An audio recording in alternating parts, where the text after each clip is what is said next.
来继续来看台南甲台东联手推出着原住民的料理，用美食拼观光。伫咧安平游艇码头内有一间餐厅，专门用在地食材提供无菜单的料理。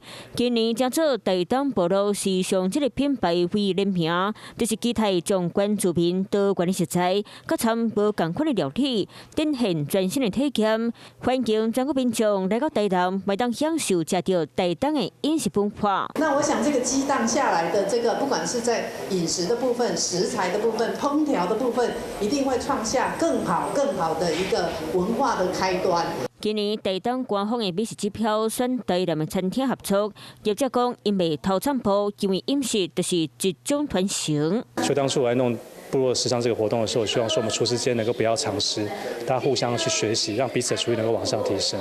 在台南会当食到来自台东的美食，邀请大家同齐来这体验到落地。